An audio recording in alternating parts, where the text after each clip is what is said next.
So మనతో పాటు అయితే వి హనుమంతరావు గారు ఉన్నారు. సో వారితో అయితే మాట్లాడదాం. సార్ చెప్పండి, అసలు మీ ప్రెస్ మీట్ పెట్టడానికి గల కారణాలు ఏంటి? ప్రెస్ మీట్ ఒకటేమ్మా, రాహుల్ గాంధీ గారు ఏదైతే కన్యాకుమారి నుంచి కశ్మీర్ వరకు నడిచిన తర్వాత రైతుల సమస్య, నిరుద్యోగ సమస్య, బడుగు బలైన వర్గాలకు అన్యాయం జరుగుతుందని తెలుసుకొని నేను పవర్లో వస్తే క్యాస్ట్ వైజ్ సెన్సర్ చేస్తా, జితనా హిస్సేదారి యుతి భాగీదారి అన్నాడు. కనుక ఆ కార్యక్రమం మొన్న ఇండియా కూటమి దగ్గరలో ప్రధానమంత్రి అయ్యే ఛాన్సెస్ పోయినప్పటికీ కూడా యాజ్ అపోజిషన్ లీడర్గా నేను ఆయనకు లెటర్ రాస్తే ఆ లెటర్కు జవాబు చెప్పాడు. ఆ లెటర్లు ఏం రాసిండో చెప్తాను నేను. ఆయన నేను ఇచ్చిన లెటర్కు రిప్లై ఇచ్చాడు కాబట్టి నాకు చాలా సంతోషం ఉంది. Dear Hanumantha Rao, ex member of parliament, I hope this letter finds you well. Thank you your letter. I have taken note of your valuable suggestion.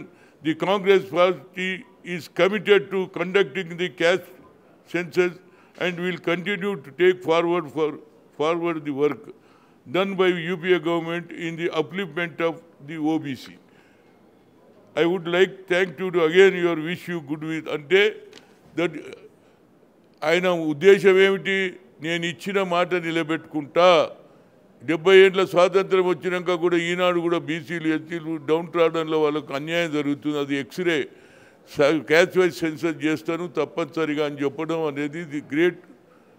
ఏది ప్రతి ఒక్కరు కూడా ఇవాళ ప్రతి ఒక్కరు కూడా రోజు బీసీ మీడియా చట్టసభల్లో 50% రిజర్వేషన్ రావాలంటే ఎప్పుడైతుంది? అది క్యాస్ట్ వైజ్ సెన్సర్ అయితేనే అవుతుంది. కాబట్టి దాన్ని నేను తప్పనిసరిగా ఓబీసీ ఎంపీసీ కన్వీనర్గా యావత్ భారతదేశంలో అన్ని రాష్ట్రాలు తిరుగుతాను, ఎంపీలను కలుస్తాను. అదేవిధంగా రాహుల్ గాంధీ గారు తప్పనిసరిగా పార్లమెంట్లో ఈ బిల్లు పెట్టాలి. అదేవిధంగా ఇంకొకటి, ఈశ్వర్ అనే ఒక లేడీ, అవి చెంచు లేడీ, ఆమెను ఇవాళ హాస్పిటల్, అపోలో హాస్పిటల్ వేశారు.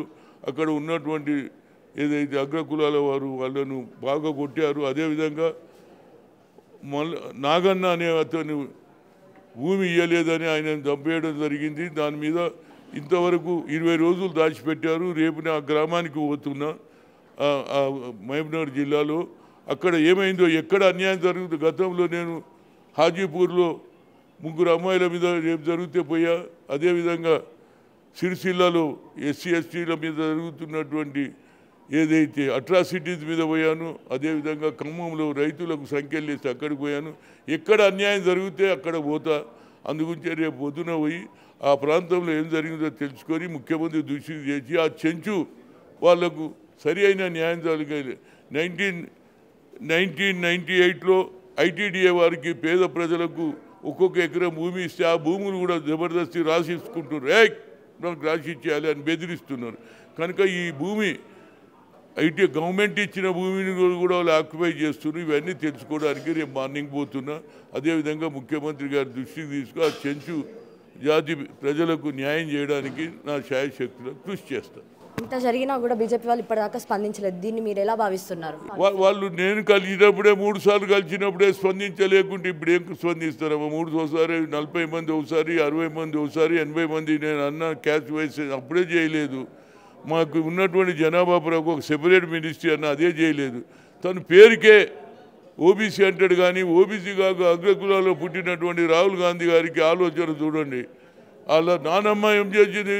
దున్నే వాడికే భూమి ఉన్నది, భూ సంస్కరణ అమలు చేసింది. అదేవిధంగా అదే కోవకు చెందిన రాహుల్ గాంధీ ఆలోచన కాంగ్రెస్ పార్టీ ఇంప్లిమెంట్ చేస్తుంది. పేద ప్రజలకు ఎక్కడ అన్యాయం జరిగినా ప్రభుత్వ దృష్టి తీసుకు వాళ్ళకి న్యాయం చేయడానికి నా శాయశక్తులకు కృషి చేస్తాను.